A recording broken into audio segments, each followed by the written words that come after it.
you got that real life shit going. You got your son. You also are doing some youth coaching, which me personally, I love. I have a son as well. Yeah. I have two actually, and I'm heavy into the coaching. Love that shit. Shout out my kids, man. I took the year off though. I'm not trying to cut you off, bro.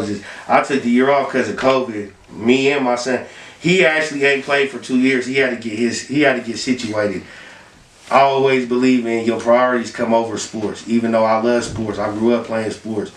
But my son's not gonna be able to be privileged just because I coach and he acting up. You know what I mean? But that's a bar. How old is your son, man? He's 12. Okay, so shout out Zebo Cash. That's my son. Right. So let me ask you this question: being an artist and having a son at that age, and he's really starting to discover everything, right? Nice. Not only himself, but that's the age where kids really start to develop their own style. They start listening to music that they like. Yeah. They start, like watching stuff that they are into. Man. Knowing that your son is now at that age, does that ever affect you when you go into the booth? Do you ever look at it like, my son is probably going to listen to this? Probably going to check this out. Does it make you switch a direction as opposed to a son that you're talking about, rapping about? Does that stay in your mind like, yo, my kid's gonna hear this? No, that, you know what? A lot of shit didn't start hitting me till he started doing it, and then I'm like, damn, what the fuck? How am I gonna react to this? And anybody who's a young parent can understand it. I'm 31, my son's 12, so if you do the math, like I'm young to have a baby. Yeah, but I still understand the game. So when he try to do certain shit, I get it, and the other shit's like, nah, it's uncalled for. But I feel like I give him so much game and knowledge. I don't want to filter myself in the booth and be like, my dad's a fake person, because what he sees is what he gets. I give him the game. I give him the knowledge.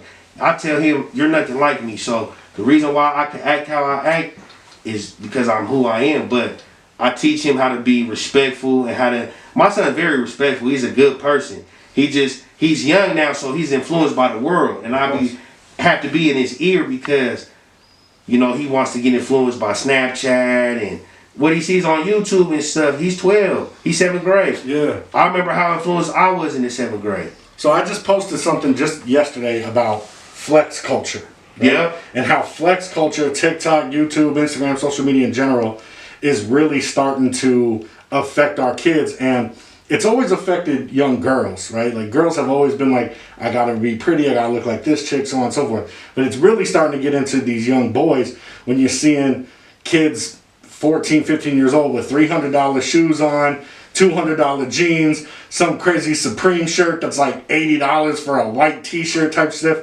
Do you ever worry about, as far as that as a parent, keeping your kid in check and telling them, yo, like, you don't have to follow this flex culture that's going on? Because with my son, he hit me with yo, Dad, I need these retro 4s for Christmas. So I looked these shits up and they're like $400, dog. And I'm like, what the fuck does a 14-year-old need $400 shoes for right now? We in a pandemic, you ain't going nowhere, homeboy. What were you flexing on in that age, Coach? You Okay. had some Nikes that were 80 that were equivalent to 400. Now, I mean, listen, I can go to Foot Locker right now and still find some fresh shit for $150, dog. I don't need $400 J's online. But that's probably because Air Forces. I had to have them new Air Forces, bro. Those were 120 back in the day. But it's getting out of hand. And I wanted those. I'm gonna be real with you. My son ain't to the shoe size yet to where I got a trip, but I still be spending bread. Like I just got him the Iversons and I got him some ones. But my son ain't in grown men sizes yet. He still got like 2 sizes to go. Okay. So when he gets to there, then I'll understand your pain. But I ain't gonna lie. Like, I'm still paying. I be like, I ain't shit. Like I'm a good person, but like my son a Gemini, I'm a Gemini. So low key, I be setting him up with the alley-oop. Like, as long as he does what I tell him to, and his mother tells him to, and he respects his elders, he respects the game, he respects the culture, he stands for a black man, he stands for everything that we raised him to be, and he doesn't do no smut, so he don't get nothing on his name, I'll take care of him. As long as he goes to college. I tell him, and my son's not really bougie, he just